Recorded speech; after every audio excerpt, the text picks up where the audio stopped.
le hemos titulado a esta exposición La Reforma y la Modernidad, ¿verdad? Recordamos aquí entonces que el principio establecido por el protestantismo, no se sabe realmente quién lo estableció, así como lo conocemos como las 5 solas, ¿verdad? Porque no fue Lutero, tampoco fue Calvino, es decir, esto fue surgiendo con el paso del tiempo, pero ya hemos visto pues cómo el énfasis en la sola escritura vino a eliminar prácticamente todo intermediario entre la revelación y el creyente común y corriente. Entonces, al afirmar que la escritura es la única autoridad eh, y que el creyente tiene acceso directo a las sagradas escrituras, prácticamente toda ayuda, todo intermediario, pues prácticamente quedó eliminado. Así entonces, la reforma supuso que el cristiano puede tener acceso a las verdades divinas siempre guiado por el Espíritu Santo, ¿verdad? Y entonces esto vino a significar que prácticamente es la conciencia libre, digamos, del creyente guiado por el Espíritu eh, y no la iglesia, quien viene a revelarle al creyente la verdad, cualquiera que ésta sea, ¿verdad? Entonces ya el día anterior nos detuvimos un poquito a reflexionar tanto, digamos, en el carácter positivo de este principio como en las consecuencias negativas que también ha traído, ¿verdad? Porque muchas veces, como lo mirábamos entonces, el creyente se cree guiado por el Espíritu para interpretar la Biblia a su sabor y antojo, lo cual ha resultado pues en una infinidad de movimientos sismáticos que han llevado, digamos, a rompimientos, a divisiones, etcétera, ¿verdad? Entonces, el principio no deja de ser algo bueno, pero ha resultado también provocando consecuencias verdaderamente lamentables en muchas ocasiones, ¿verdad? Incluso habrá que recordar aquí que el pensamiento reformado, fundamentalmente, digamos, el pensamiento de Lutero, pues no es que haya rechazado rotundamente los dogmas establecidos a lo largo de la historia de la iglesia. No, ciertamente Lutero quiere apoyarse única y exclusivamente en la escritura. Recordemos, por ejemplo, su idea de la justificación, ¿verdad? Es decir, según Lutero, apoyado estrictamente en las Sagradas Escrituras, pues llegó realmente a la conclusión de que el justo por la fe vivirá, ¿verdad? Es decir, es realmente la fe la que proporciona la justificación al creyente, no solo le otorga, digamos, la salvación, sino que lo justifica plenamente ante Dios. Entonces, aún eh, apoyándose única y exclusivamente en la escritura, hay que decir que Lutero aceptó de buena gana dogmas como el dogma trinitario, por ejemplo, y por supuesto el dogma cristológico, ambos establecidos en el pasado de la iglesia eh, a través de la acción de los concilios, ¿verdad? No vamos a volver a repetir todo esto que ya hemos examinado, ¿verdad? Como hubo luchas muy importantes que se libraron en los concilios desde los primeros siglos para lograr establecer, digamos, la clase de ser que es Jesús, la clase de ser que es Jesucristo. Muchas luchas realmente se dieron a lo largo del tiempo con ideas a cuales más diferentes, pero finalmente el proceso conciliar pues llegó a establecer la doctrina que se acepta hasta el día de hoy respecto a la persona del Señor Jesucristo. Lo mismo con la Trinidad, ¿verdad? Es decir, tanta lucha, tanta discusión que hubo también en los concilios durante los primeros siglos para finalmente llegar a establecer la doctrina de la Trinidad tal como la conocemos, la creemos y la aceptamos el día de hoy. Entonces, Lutero realmente no fue un enemigo, digamos, de los concilios, un enemigo, digamos, de los dogmas establecidos conciliarmente, pero aparentemente, como lo vimos ya también en una de las clases anteriores, pues esta autoridad de los concilios era una cuestión hasta cierto punto secundaria para Martín Lutero y el pensamiento protestante, ya que el principio es la sola escritura. Ahora bien, ese valor dogmático que se le reconoce, digamos, a los concilios de parte de Lutero, pues es un valor que está supeditado, que está sometido al valor que se le da por encima de todas las cosas a la sola escritura, interpretada libremente por la conciencia libre del cristiano, orientada, como ya lo dijimos, por el espíritu. Ahora bien, esta idea de la sola escritura, con las consecuencias que ya hemos señalado sobre la dogmática, pues no fue, digamos, la única influencia a la que hay que referirse en la modernidad. También tenemos que traer a colación la ilustración, ¿verdad? Porque la ilustración constituyó una especie de segundo ataque, podríamos decirlo así, a la dogmática en términos generales. Ahora, ¿qué es la ilustración o qué fue la ilustración?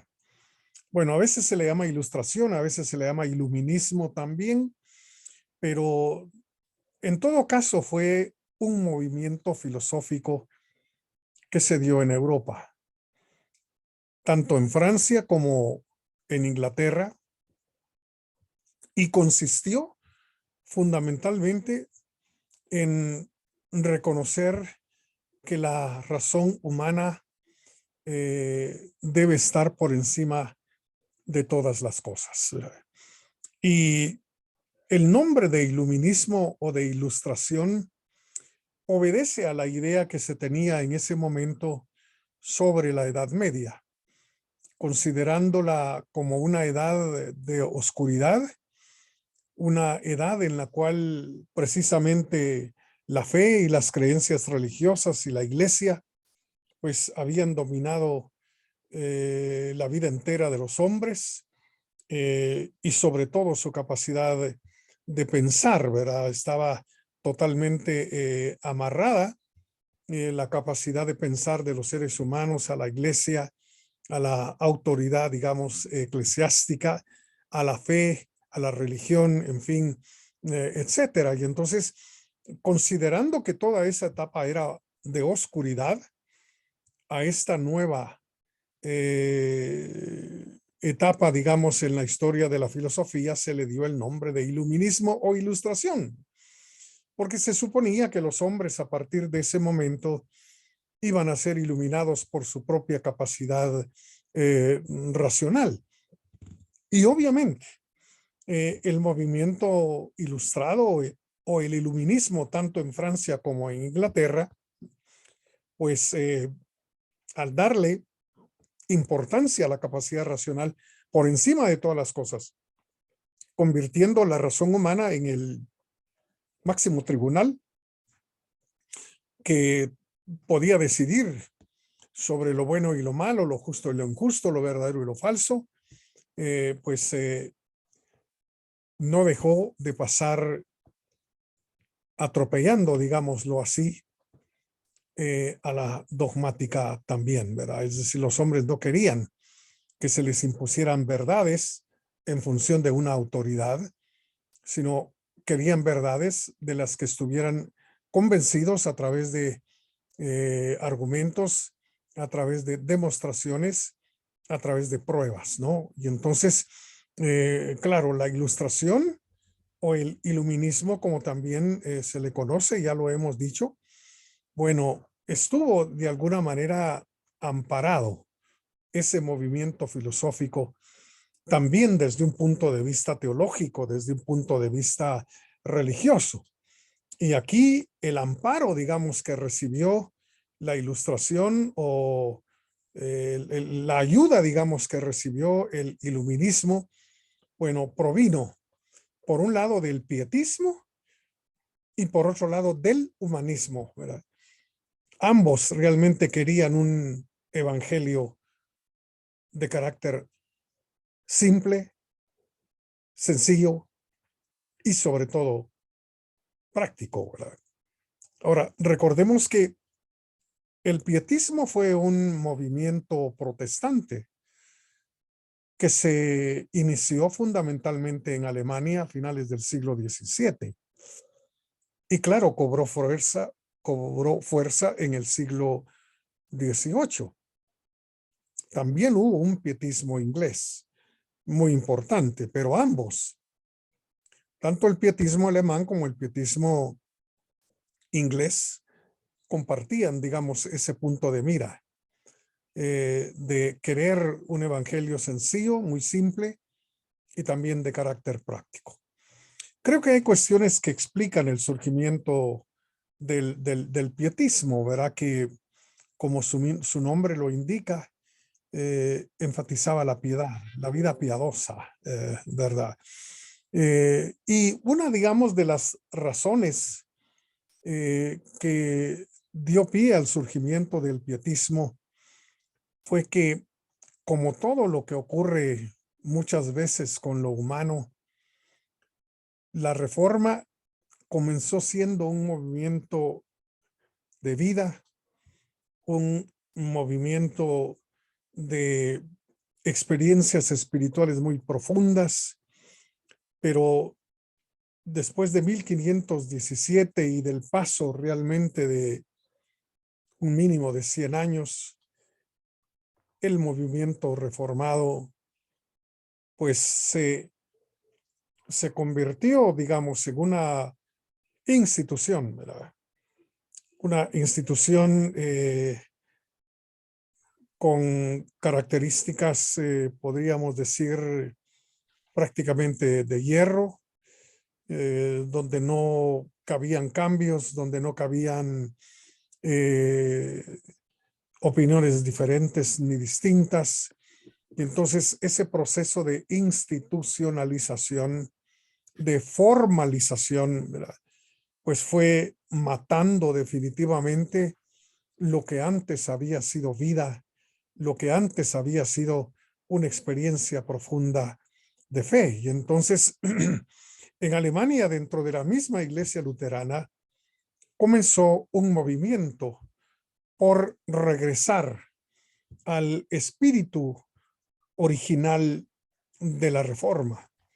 Y entonces, este movimiento pietista no quería saber mayor cosa, digamos, con el gobierno de la iglesia luterana, con la estructura de la iglesia luterana, con los puestos jerárquicos, digamos, de la iglesia luterana, con sus confesiones de fe, con sus catecismos, porque les parecía que todo aquello era algo muerto, que se había convertido, digamos, la reforma digámoslo así, tal vez estamos exagerando, en un auténtico cadáver.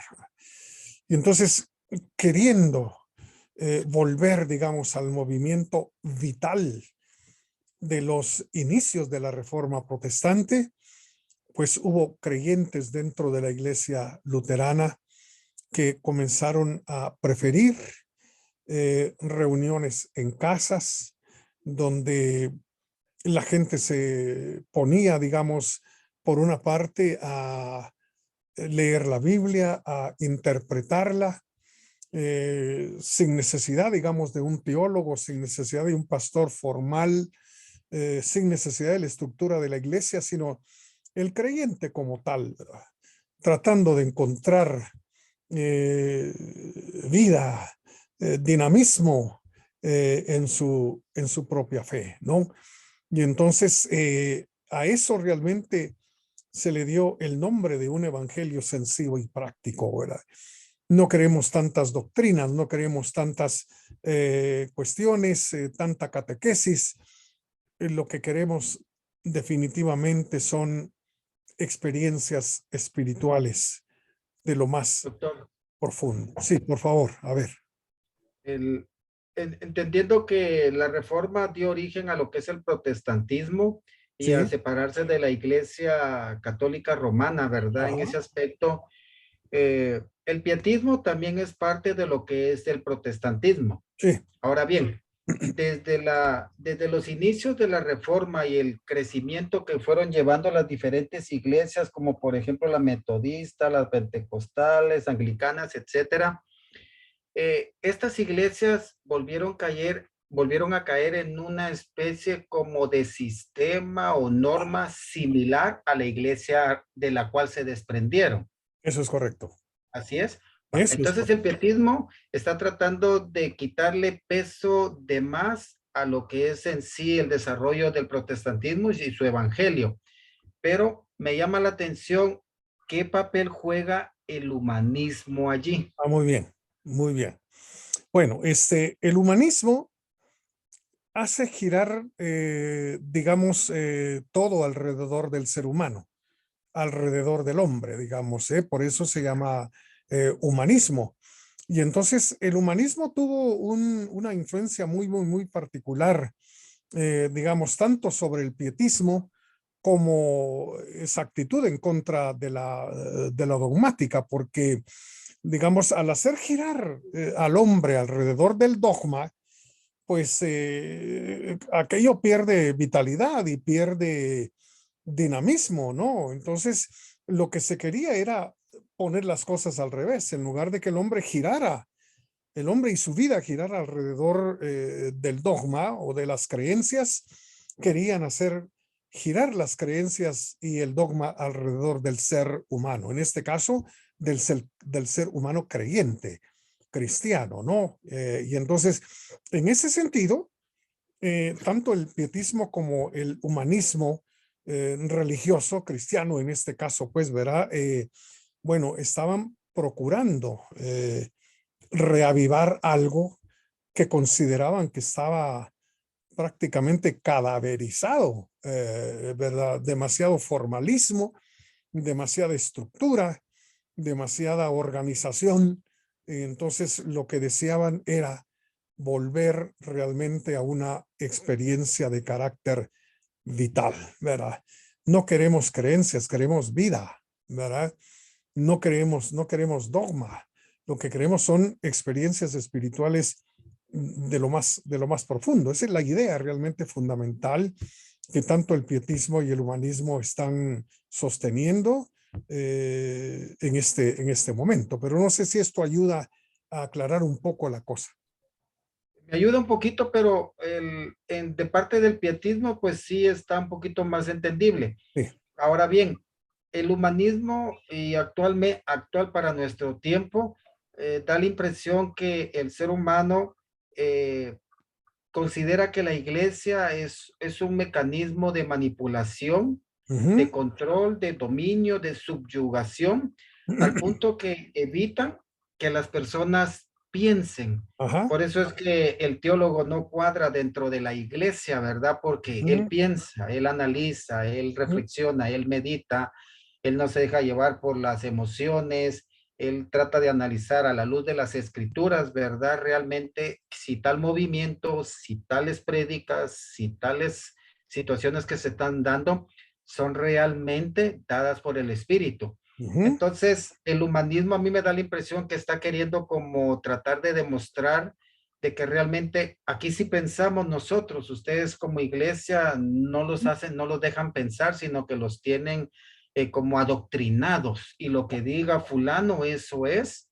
Y entonces tal vez por eso es que el humanismo quiere tratar de tener relevancia, control, y vemos a las instituciones, ¿verdad? Ahorita en estos últimos tiempos estamos viendo a las instituciones que se están ya acercando a campañas, empezando a tener un acercamiento con las iglesias para, pues digo yo que querer ganar adeptos, querer tener un poquito de influencia en ello, y lo buscan a través de los líderes. ujú, Entonces, esa es la impresión que a mí me da, que el humanismo se caracteriza porque ellos sí razonan, ellos sí no se dejan llevar por lo que dice fulano, sino que realmente yo ujú, lo analizo, yo lo medito, yo reflexiono, y eso como que les da un paso a decir que ellos tienen un poquito más de autoridad y peso que lo que pueda ser un líder religioso o la iglesia en sí. ujú, Esa es la impresión que a mí me da acerca del humanismo ujú, en su control o dentro de la iglesia que quiere a veces abarcar. ujú. Es correcto lo que usted acaba de decir, es correcto. En relación al humanismo, digamos, tal como en general lo entendemos, ¿verdad? De hecho, el humanismo es ateo, ¿verdad? El mismo partido humanista aquí en Guatemala, que es un partido nuevo, está constituido por gente atea, ¿verdad? Pero aquí no estamos hablando del humanismo en ese sentido, sino de un humanismo cristiano que también lo hay, ¿verdad? Y cuyo fundamento, digamos, es el dicho del Señor de que el hombre no fue creado para el sábado, sino el sábado fue creado a causa del hombre. ¿Hay humanismo ahí? Por supuesto, pero no es un humanismo tal como el que usted ha referido, tal como el que hemos señalado, digamos, un humanismo ateo, sino un humanismo cristiano, ¿no? Y entonces, en ese momento en el cual estamos a principios del siglo XVIII, prácticamente, digamos, la vida de los seres humanos ha perdido valor. Para tener mayor valor, los dogmas de la iglesia, en este caso la iglesia luterana, la iglesia protestante, ¿verdad? Es decir, ya el ser humano ya no tiene tanta importancia como nuestras doctrinas, como nuestros credos, como nuestro catecismo, pues, ¿verdad? Entonces, creo que esto hay que tenerlo en mente, esa diferencia entre el humanismo ateo y el humanismo cristiano, creo yo que puede ayudarnos a mejor entender lo que queremos eh, enfocar el día de hoy. No sé, hermano Jorge. Ahora, ahora bien, realmente me impresionó que mencionara humanismo cristiano. Cuando Ujú. hablamos de humanismo cristiano, también estamos hablando que estos están bajo la dirección del Espíritu. Pues se supone desde el momento mismo en que pues son teólogos, son cristianos, son pastores, digamos que están interesados en que realmente el ser humano venga a ser el centro de atención. De hecho, yo creo que la encarnación es la manifestación más grande del interés que Dios tiene en el hombre, ¿no? Es decir, mayor humanismo no puede haber que el hecho de que Dios haya tomado nuestra propia naturaleza, se haya hecho hombre, se haya rebajado a la condición, digamos, de hombre, como lo dice el apóstol San Pablo. Por ahí realmente va la cuestión. Ahora, claro, podrían estar equivocados también, ¿verdad? Porque eso ya lo hemos dejado en claro, que la dirección del espíritu también es discutible, ¿verdad? Es decir, hay gente que se cree dirigida, inspirada, iluminada por el espíritu, pero resultan definitivamente creyendo y generando creencias verdaderamente preocupantes, por decirlo de alguna manera, ¿eh? Muy bien. Estamos bien, doctor. Gracias, me ayudó No, bastante. gracias a usted. Bueno, entonces, esa Doctor idea, Jorge, digamos, sí, a ver, eh, ¿Cree usted que realmente las 5 solas sí se están aplicando en las iglesias, en todas las iglesias que se podrían llamar cristianas Ah, actualmente? eh, yo pienso que sí.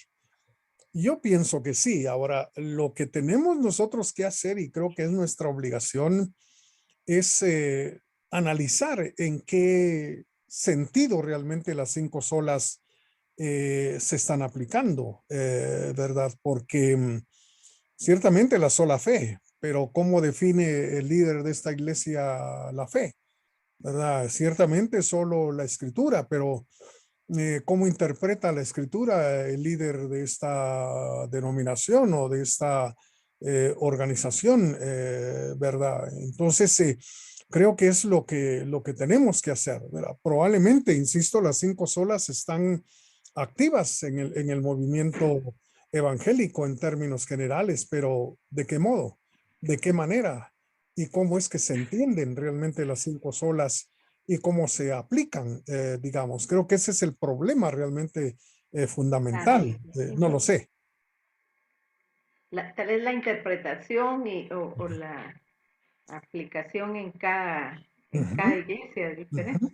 Sí, yo diría que sí, porque a veces la sola escritura se confunde con la sola opinión del pastor, pues, ¿verdad? Entonces, y las ovejas que no tienen mayor interés en profundizar, en estudiar, pues a veces se tragan cualquier cosa, ¿verdad? Y yo creo que eso es lo que la teología nos enseña definitivamente a que no debería de suceder, ¿verdad? Sino ver aquello con un ojo crítico, no malintencionado, por supuesto, pero un ojo crítico al fin y al cabo, ¿verdad? No sé. Muchas gracias. Gracias a usted. Bueno, entonces, el dogma vino prácticamente a reducirse al mundo subjetivo de los creyentes, ¿verdad? Sobre todo porque ese cristianismo simple y sencillo que quería el pietismo y el humanismo, llamémosle de una vez el humanismo cristiano, ¿verdad? Bueno, hacía un énfasis muy particular en las experiencias personales, ¿verdad? De hecho, en esas reuniones del movimiento pietista, tanto en Alemania como en Inglaterra, pues se le daba mucha importancia, como ya dijimos, a la lectura y a la interpretación personal de la escritura, pero sobre todo a los testimonios y a las experiencias personales, ¿verdad? Y entonces el riesgo que se corre, ¿verdad?, de darle importancia a las experiencias que la gente tiene, bueno, es realmente correr el riesgo de darle mayor importancia a lo que la gente subjetivamente experimenta que a la misma escritura. O tal vez lo que es peor, tratar de interpretar y de entender la escritura a partir de las experiencias personales, de los testimonios, digamos, personales de cada quien. Y eso es lo que estamos tratando de enfatizar en este momento, que el dogma realmente se redujo al mundo subjetivo de los creyentes, ¿no? Ahora, probablemente, sin el probablemente, definitivamente está muy claro, digamos, que lo que esta gente quería no era malo de por sí, ¿verdad? Y lo que quería, como ya lo dijimos, era un cristianismo, una fe viva, ¿verdad? Que tocara realmente la vida de las personas, pero en ese afán y en ese deseo se resultó dándole más peso y más importancia a lo subjetivo, a lo personal, a lo que alguien había sentido o experimentado, en fin, etcétera. Y es más, hubo teólogos, como lo vamos a ver, que recorrieron precisamente ese camino, ¿verdad? Y al que tenemos que recordar aquí en primer lugar es precisamente a Schleiermacher, ¿verdad? Schleiermacher, pues es para nosotros un personaje muy, muy importante. Fue quizás, si no el primero, uno de los primeros en darle toda la importancia que hoy en día tiene la hermenéutica, es decir, la interpretación, en este caso, del texto sagrado, del texto bíblico, ¿verdad? Pero llegó un momento en que Schleiermacher, este teólogo alemán, afirmó lo siguiente: los artículos de la fe cristiana son interpretaciones de los estados de ánimo devotos de los cristianos, expresados con palabras. Bueno, esta declaración pues le da un énfasis muy, muy grande, digamos, a las llamadas experiencias espirituales, ¿verdad? Él le llama estados de ánimo, devotos, ¿verdad? Pero según entonces esta frase de Schleiermacher, el dogma no es otra cosa, ¿verdad?, que poner en palabras los estados de ánimo de los cristianos, por más devotos que estos estados de ánimo sean, ¿verdad? Pues yo creo que es de esperar que constituyan pues un asidero bastante frágil, pues, ¿verdad? Porque los estados de ánimo, como nosotros lo sabemos por experiencia personal, son muy cambiantes, pues, ¿verdad? Incluso hay gente que tiene padecimientos de carácter emocional y psicológico que los hacen entrar, ¿verdad?, en estados de ánimo a cuales más diferentes y opuestos, ¿verdad? Es decir, en un momento están felices y en el otro momento están tristes, y en un momento están llenos de optimismo y en otro momento pues ya se llenaron realmente de pesimismo y caen en la depresión. Es decir, los estados de ánimo, por muy devotos que sean, son un asidero bastante frágil, muy, muy, muy discutible, ¿verdad? Pero veamos hasta dónde llegó entonces ese énfasis realmente en que la fe cristiana debe ser sencilla, debe ser simple, debe ser práctica, ¿no? Hasta, pues, enfatizar lo estrictamente subjetivo. Pero al otro, Doctor, tenemos, sí, a ver. perdone, la palabra devoto, si la cambiáramos a nuestro tiempo, estaríamos hablando de que son personas muy espirituales, por Ajá, decirlo así. consagradas, si quiere. Ahí está, gracias. ¿Verdad? Sí, está bien, perfecto, hermano Jorge. Me alegro por esa aclaración. Gracias. Bueno, el otro gran teólogo que para el movimiento reformado significa mucho, ¿verdad? Tal vez, no sé si igual o más que Schleiermacher, es Adolf von Harnack, ¿verdad? Bueno, resulta que von Harnack llegó a considerar el dogma como una contaminación griega, ¿verdad? La obra de Harnack es muy, muy, muy importante. Yo les he enviado hace como tal vez una media hora antes de que empezáramos la clase un documento que si quieren pues lo leen, pero que tiene que ver básicamente con el pensamiento de von Harnack, ¿verdad? Pues ojalá tengan oportunidad de leerlo. Ahí se los envié por correo electrónico. Bueno, entonces lo que estoy diciendo es que von Harnack llegó a considerar el dogma como una contaminación que el cristianismo había sufrido de parte de la filosofía griega. Y él señala 3 momentos en ese proceso. Asegura que en el año 130, pues la iglesia, el cristianismo, en fin, había ya aceptado plenamente la filosofía de Sócrates, ¿verdad? Ese fue el primer momento, ¿no? Si la filosofía de Sócrates, plenamente aceptada por el movimiento cristiano, ¿verdad? Y hay puntos ahí que Harnack señala que tuvieron que ver, digamos, precisamente con la fe, con el pensamiento cristiano, como influencias claras de la filosofía de Sócrates, ¿no? No vamos a entrar a eso hoy.